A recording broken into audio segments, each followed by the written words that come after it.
நம்லு என்கிற எறும்பு என்கிற பெயரிலான அத்தியாயம்.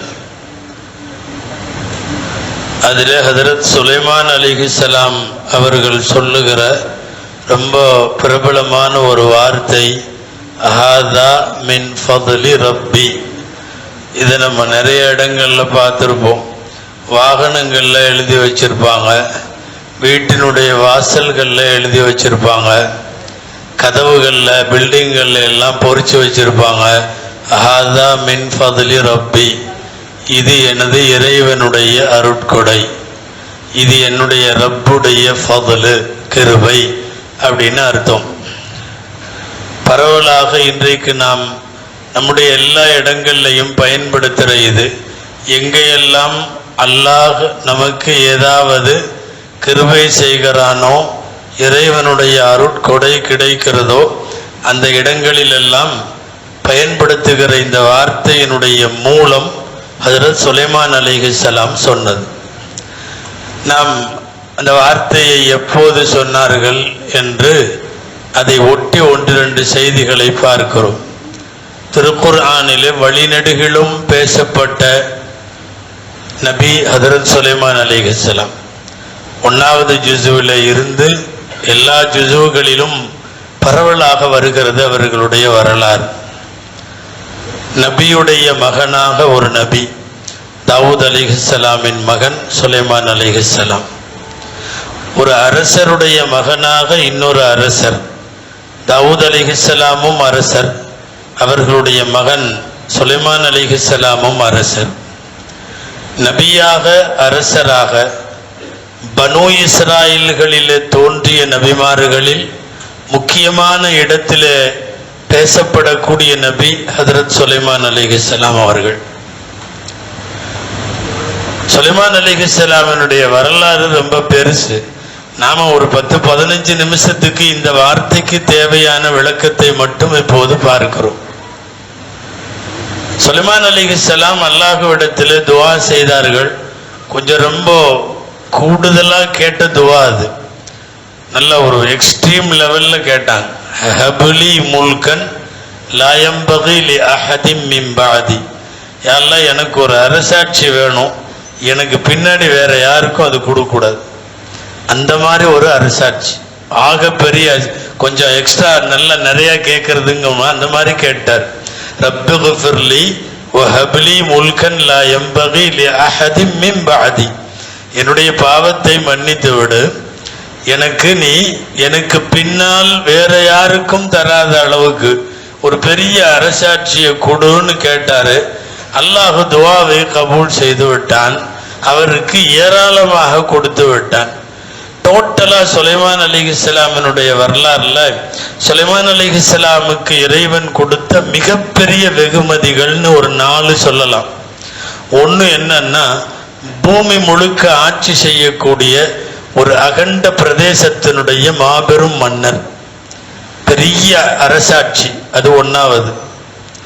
2வது, குர்ஆனில் வழிநெடுக இருக்கிறது, அல்லாஹ் ஜின் இனத்தை அவருக்கு வசப்படுத்தி கொடுத்தான். 3வது, இன்றைக்கு ஓதப்பட்டது மந்திகத் தயிர், பறவைகளின் பாஷையை அல்லாஹ் அவருக்கு கற்றுத்தந்தான். எந்த பறவையோடும் அவரால் உரையாட முடியும், பறவைகளின் உரையாடலை கற்றுத்தந்தான். 4வது, காற்றை வசப்படுத்தி தந்தான். இந்த 4 தான் சுலைமான் அலைஹிஸ்ஸலாமுக்கு வழங்கப்பட்ட ஆக பெரிய வெகுமதிகள். இது எல்லாமே சின்ன சின்னதா நிறைய இருக்கலாம். பேர் சொல்ற மாதிரி 4 சொல்லுங்கன்னா இந்த 4 தான். 1, பூமி முழுக்க செய்யப்படுகிற அரசாட்சி. 2வது, ஜின்னினம் அவர்களின் கட்டுப்பாட்டில் இருக்கும். 3வது, பறவைகளினுடைய பாஷைகளை எல்லாம் அவர்கள் தெரிந்து வைத்திருந்தார்கள். 4வது, காற்றை அல்லாஹ் வசப்படுத்தி கொடுத்தான். ஜின்னு கட்டுப்பாட்டில் இருந்ததுனால தான் அவர்களால் பைத்துல் முகத்தஸை அந்த ஜின்னுகளை வைத்து கட்ட முடிந்தது. ஜின்னுகளை வைத்து வேலை வாங்கினார்கள். பறவைகளோடு பேச முடிந்த காரணத்தால் தான் இன்றைக்கு பூரா ஓதப்பட்ட அந்த ஹுதுஹுது பறவை, அந்த பறவையோடு பேசுவதும் பறவை தருகிற தகவல்களை இவர் ஏற்பதுமாக அது சாத்தியப்பட்டது. காற்று வசப்பட்ட காரணத்தால் தான் ஒரு பல நாட்கள் தொலை தூரத்தை போய் ஒரு நிமிஷத்துல இவர் அடைந்து விடுவார். காத்து கொண்டு போய் அங்க விட்டுரும், அங்க உள்ள வேலைகளை பார்த்துட்டு வந்துடுவார்.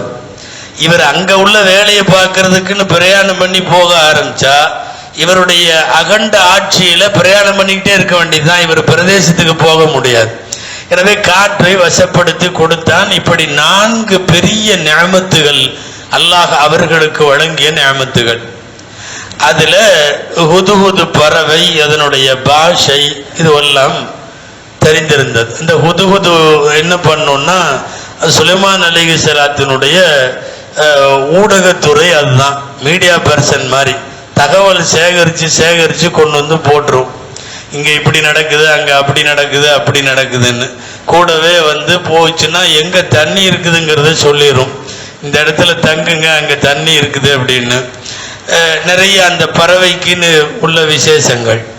ஹுதுஹுது பறவை இப்போ 2 செய்தி கொண்டு வருகிறது. ஒரு நாள் செய்தி சபா தேசத்தை பற்றிய செய்தி. சபா என்பது இன்றைக்கு யமனுடைய தெற்கோடியில் இருக்கக்கூடிய அரபுலகத்தினுடைய ஒரு பகுதி. யமனுக்கு பக்கத்தில் இருக்கக்கூடிய ஒரு தீபகற்பம். அன்றைக்கு அது பசுமையான ஒரு தேசம், சபா தேசம். உலகத்தினுடைய அழகான நகரங்கள்ல சபா மிகப்பெரிய தேசம். இந்த சபா நாட்டை ஆளக்கூடியது ஒரு பெண், பல்கிஸ் அம்மையார். இந்த செய்தியை ஹுதுஹுது கொண்டு வருது. நம்ம முழு வரலாறும் பார்க்கல, தேவையான அளவுக்கு மட்டும் பார்க்கிறோம். ஹுதுஹுது சுலைமான் அலைஹிஸ்ஸலாத்திட்ட வந்து 2 செய்தி சொல்லுது. 2ல ஒன்று உலகம் சார்ந்த ஆட்சி அரசியல் சார்ந்த செய்தி, இன்னொன்று மார்க்கம் சார்ந்த மறுமை சார்ந்த செய்தி. 2 செய்தி என்னன்னு பார்ப்போம். முதல் செய்தி, நான் சபால இருந்து வர்றேன், நான் சொல்ற நியூஸ் ரொம்ப கன்ஃபார்மான நியூஸ். ஜிதுகமின் சபையின் பினபஇன் யகீன், இன்னைக்கு ஓதணும். சபாவில் இருந்து உறுதியான செய்தி கொண்டு வந்திருக்கேன். என்ன தெரியுமா? அந்த சபா தேசத்தில் உள்ள மக்களை எல்லாம் ஆள்றது ஒரு பொம்பளை. வஜத்தும்ரஅத்தன் தம்லிகுஹும், ஒரு பெண் தான் ஆளுது. எப்பவுமே அரசர்களுக்கு ஆசை என்னன்னா நாற்காலி மேலதான் இருக்கும், சீட்டு மேலதான் எப்பவுமே அவங்களுக்கு ஆசை இருக்கும். அந்த சீட்ல எப்படி உட்கார்றது, அந்த சீட்டை எப்படி தக்க வச்சுக்கிறது, இதுலயே சிந்தனை இருக்கும் அந்த ஆளுவோருக்கும் அது சம்பந்தப்பட்டவங்களுக்கும். வந்து அதுக்கு தோதுவா அந்த ஹுதுஹுது சொல்லுது, வலஹா அர்ஷுன் அதீம், அந்த அம்மாவோட சிம்மாசனம் ஒன்று பார்த்தேன், பயங்கரமான சிம்மாசனம் அப்படின்னு வந்து சொல்லுது. அதுக்கு தெரியுமல்ல சுலைமான் அலைஹிஸ்ஸலாம் என்ன விரும்புவாங்கன்னு.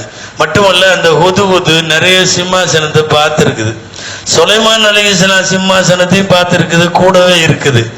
அதை விடவும் அது விசேஷமாக இருக்கிறது. பூரா அரச சிம்மாசனம் அலங்காரங்களால் நவரத்தினங்களால் பொதிக்கப்பட்ட பிரம்மாண்டமான வேலைப்பாடுகளை உடைய அரிசிங்கிறதுனால முதல்ல இவரோட ஆசை அந்த பக்கம் திருப்பணும். சுலைமான் அலைஹிஸ்ஸலாத்தை டைவர்ட் பண்ணணும். முதல்ல அரிசை பத்தி போட்டுருச்சு. அவரு ஆர்வமா விசாரிக்கிறார், கேட்டார். அதுக்கப்புறம் 2வது சொல்லுது, மார்க்க செய்தி சொல்லுது. அவங்களெல்லாம் போய் நான் பார்த்தேன், அந்த பொம்பளையும் சரி அந்த கூட இருக்கிற சபா தேசத்தினரும் சரி எல்லாம் சூரியனை வணங்குறாங்க. யஸ்ஜுதூன லிஷம்ஸி மின் தூனில்லாஹ், அல்லாஹ்வை விட்டுட்டு சூரியனை வணங்குறாங்க. அவங்களுடைய இந்த வழிகேட்டுக்கு ஷைத்தான் அவர்களை அலங்காரப்படுத்தி நேர்வழி பெறாமல் தடுத்திருக்கிறான். அல்லாஹ்வுக்கு அல்லவா அவர்கள் சஜிதா செய்ய வேண்டும்னு வசனம் வந்தப்போதான் நாம சஜிதா செஞ்சோம். அது தோதுவான வசனம். இப்ப 2வது செய்தி என்னன்னா, அல்லாஹ்வுக்கு சஜிதா செய்யாம அவங்க சூரியனுக்கு சஜிதா செய்யறாங்க அப்படிங்கிற இந்த 2 தகவல்களை தான் சொல்லுது. முதல் தகவல் நாற்காலி பற்றியது, 2வது தகவல் சஜிதா பற்றியது. இப்போ இந்த ஹுதுஹுதுவுக்கு எப்படி தெரியும் அல்லாஹ்வுக்கு தானே சஜிதா செய்யணும், சூரியனுக்கு சஜிதா செய்யறாங்கன்னு?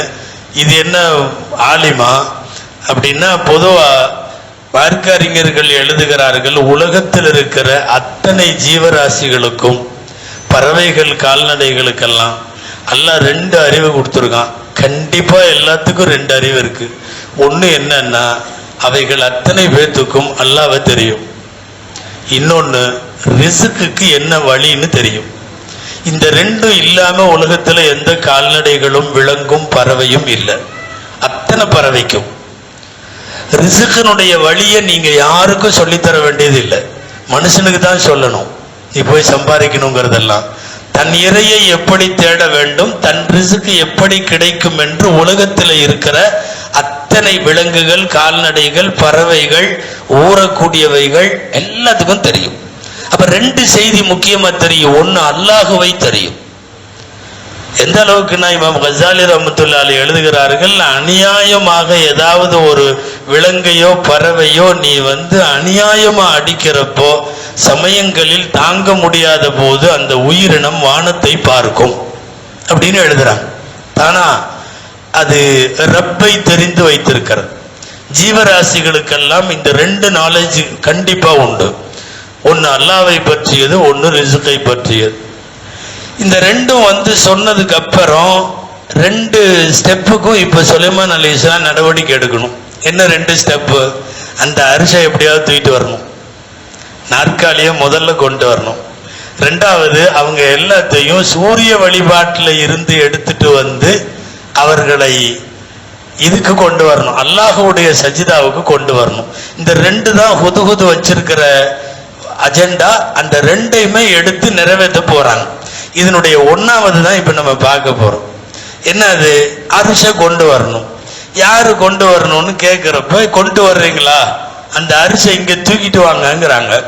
ஒரு ஜின்னு அவர் பக்கத்துல இருந்தது, இஃப்ரீத்துன்னு அந்த ஜின்னுக்கு பேரு. இஃப்ரீத்து குரான்ல இஃப்ரீத்துன்னு வருது. குரான்ல வருதுன்னு யாரும் பேர் வச்சு விட்டுறாதீங்க, அது பேய் ஜின்னுக்கு வைக்கிற பேரு இஃப்ரீத்து. அந்த இஃப்ரீத்து சொல்லுது, உங்க இடத்துல நீங்க உட்கார்ந்து இருக்கிறீங்கல்ல, எந்திரிச்சு நிக்கிறதுக்குள்ள நான் கொண்டு வர்றேன், உட்கார்ந்து இருக்கிறவர் எந்திரிக்கிறதுக்குள்ள கொண்டு வர்றேன்னு சொல்லுது. அப்போ அதுக்கு அடுத்தது பக்கத்திலேயே இருந்த இன்னொருத்தர், இன்னைக்கு அதை ஓதணும். அங்க எப்படி வருதுன்னா, காலல்லதி இந்தகோ இல்மும் மினல் கிதாப், வேதங்களின் ஞானம் பெற்ற ஒரு மனிதர். அவர் சொன்னாரு, உட்கார்ந்து இருக்கிறது எந்திரிக்கிறதுக்குள்ள என்ன, கண்ணை மூடிட்டு திறக்கிறதுக்குள்ள நான் கொண்டு வந்துடுறேன் அப்படின்னாரு. அதே மாதிரி அவங்க கண்ணை மூடிட்டு திறந்தாங்க, வந்துருச்சு. இது பல்கிஸ் அம்மையாருடைய சபா தேசத்தினுடைய அரசி அமரக்கூடிய பிரம்மாண்டமான சிம்மாசனம். அது உட்காந்துருச்சு, இங்க வந்துருச்சு. அப்ப அதை கண்ணில் பார்த்த உடனே அவர் சொல்றாரு, ஹாதா மின் ஃபத்லி ரப்பி, இது என்னுடைய ரப்பு எனக்கு செய்த அருட்கொடை, அல்லாஹ் எனக்கு இதை கொடுத்து சோதிக்கிறான். அஷ்குர் அம் அக்ஃபுர், நான் இறைவனுக்கு நன்றி செலுத்துறனா அல்லது நன்றிக்கு மாறு செய்யறனா அப்படின்னு அல்லாஹ் என்ன சோதிக்கிறான் அப்படின்னு சொல்லிட்டு, யார் நன்றி செலுத்துறாங்களோ அவங்களுக்கு நல்லது, யாரு மறுக்கிறாங்களோ மறுக்கிறவன் மறுத்துட்டு போகட்டும், ரப்புக்கு ஒன்றும் தேவையில்லைன்னு அப்படியே ஆயத்து போகுது. ஆதாமின் ஃபதுலி ரப்பிய இந்த இடத்துல தான் சொல்றாங்க சுலைமான் அலைஹிஸ்ஸலாம். இந்த சேரை கொண்டு வந்தது யாரு? அது என்ன வேதம் படித்த ஒரு மனிதர்னு வருது, அது யாரு அப்படிங்கிறதுல தஃப்சீர்கள்ல பொதுவா டோட்டலா நாம சுருக்கமா தெரிஞ்சுக்கிறதுன்னா மூணு கருத்து தெரிஞ்சுக்கலாம். ஒன்னாவது, பல தஃப்சீர்கள்ல சொல்றாங்க, அங்க ஒரு மனிதர் இருந்தாரு, ஜின்னெல்லாம் இல்ல, மனிதர் இருந்தாரு. அவருக்கு ஆசிஃப்னு பேரு, ஆசிஃப் இப்னு பர்கியா. அவருக்கு எல்லா வேதங்களும் அத்துப்படி. அவர் அல்லாஹ்வுடைய இஸ்முல் ஆலம் அவருக்கு தெரியும். இஸ்முல் ஆலம்னா அல்லாஹ்வுடைய ஒரு திருநாமம். அதை சொல்லி கேட்டுட்டா கன்ஃபார்மா துவா கபூல் ஆயிரும், துவா தள்ளுபடியே ஆகாது, அது அவருக்கு தெரியும். அவர் அதை சொல்லி கேட்டாரு, அடுத்த நிமிஷம் வந்துருச்சு. இஸ்முல் ஆதம்ங்கிறது என்ன? சில பேர் சொல்றாங்க யாருக்கும் தெரியாது, அதுதான் இஸ்முல் ஆதம். சில பேர் சொல்றாங்க யா ஹய்யு யா கய்யூம் இஸ்முல் ஆதம். சில பேர் சொல்றாங்க அல்லாங்கிறது தான் இஸ்முல் ஆதம். சில பேர் சொல்றாங்க சுப்பூஹுன் குத்தூசுன் அப்படிங்கிறது தான் இஸ்முல் ஆதம். சில பேர் சொல்றாங்க இலாஹுனா வ இலாஹு குல்லி ஷையின் அப்படிங்கிற ஆளுக்கால் நிறைய சொல்லியிருக்கிறாங்கன்னு வைங்களேன். இஸ்முல் ஆதம் எத்தனைன்னு என்ன ஆரம்பிச்சா அது போய்கிட்டே இருக்கும்.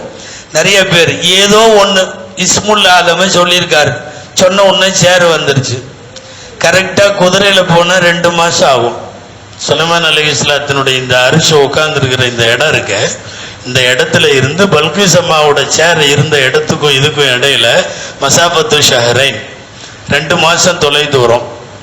எப்படிங்க இங்க வந்துச்சுன்னா, சில தப்சீர்கள்லாம் அது எழுதியிருக்காங்க, அங்க உள்ள போச்சான், இங்க எந்திரிச்சிருச்சான். இப்படி பறந்தெல்லாம் வரல, அப்படி சேர் என்னமோ அப்படி மேஜிக்ல வந்தவன் அப்படி பறந்துட்டெல்லாம் வரல, இருந்த இடத்துல கீழே போயிருக்கு. சுலைமான் அலைஹிஸ்ஸலாம் இடத்துல எந்திரிச்சிருக்குது, அவ்வளவுதான். இது கண்ணை மூடி நடக்கிறக்குள்ள இது நடந்திருக்கலாம். ஜின்னுகள் பொறுத்தவரையும் அவர்கள் நெருப்பினால் படைக்கப்பட்டவர்கள். எந்த தொலை தூரத்தையும் அவர்களால் எளிதாக கடக்க முடியும், எந்த உருவங்களிலும் அவர்களால் மாற முடியும். இன்னைக்கு ஒரு காலத்துல இது சாத்தியப்பட்டுச்சாமோ, சாத்தியப்படுற மாதிரி இன்னைக்கு இப்போ நம்மள்ட்ட ஒரு ஜின்னு இருக்கு தெரியுமா, டெக்னாலஜின்னு ஒரு ஜின்னு நம்ம வச்சிருக்கோம். நம்ம வீட்டுல உட்காந்துக்கிட்டு அரபா மைதானத்தை பார்த்துட்டு இருக்கோம். ஹஜ்ஜில் அரபா ஹாஜிகள் எல்லாரும் கூடியிருக்காங்க, பெரிய 9 அரபாவில் இமாம் குத்துபா கொடுத்துட்டு இருக்கார். அத்தனை ஹாஜிகளும் துவா செய்யறாங்க, அழுகுறாங்க. இவர் வீட்டுல உட்காந்து டிவியை போட்டு ஆமீன் ஆமீன்கிறார்.